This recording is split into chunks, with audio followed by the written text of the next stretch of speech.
This is a message to the fathers in our ministry and around our communities and spheres of influence. As a man, we need to reflect on the visions of Ezekiel and John that he saw when he experienced God's glorious presence. There were cherubim there that had 4 faces. The face of an eagle, lion, man, and an ox.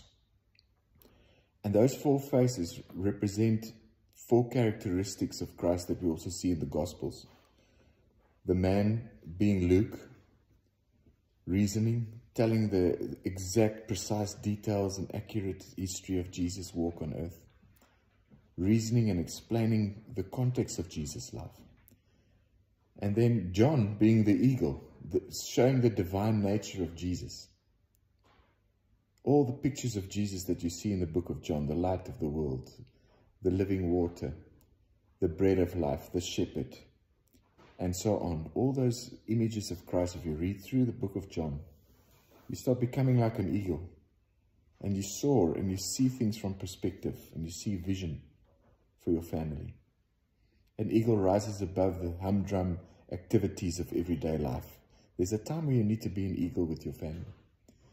And then there's also a time where you need to work hard and show your family by example that you put action to your faith. Faith without works is dead. And Mark reflects on the ox character, where he works and puts his shoulder to the wheel. And your work ethic and your values come through there. Mark gives us a summary, quick summary of the highlights of Jesus' life. A super sports blitz, if you like, of Jesus' miracles and healings and walk on earth. It's a good one to read quickly. But then there's also the lion nature.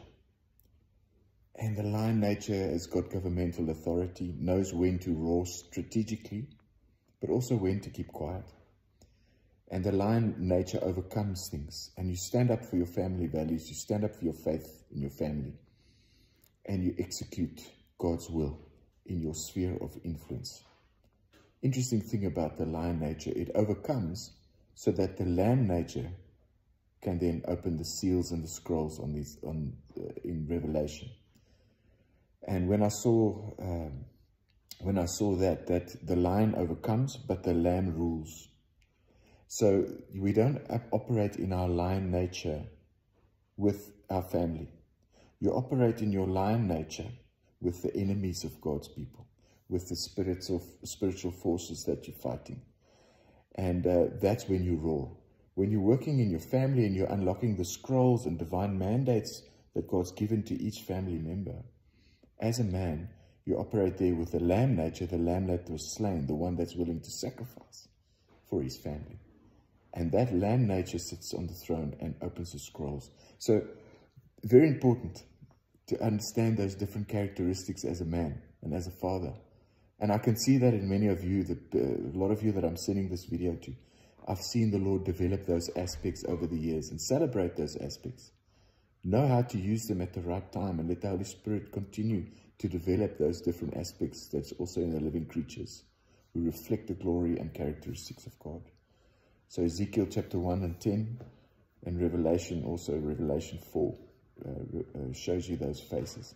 I've also done some paintings of them, and when I did those paintings, I started reflecting on part of the areas that I need work on as a man as well. And praise the Lord for all the men in our fellowship and in our groups that build each other up on those qualities. There's things I see in you that I need, and hopefully vice versa, and that's how we build each other up. So happy Father's Day, guys. There's a deep message for you. And there's a recognition of what the Lord has already accomplished. He's the author and finisher of your faith. And God is a great Father, isn't he? What an example. God bless you for Father's Day.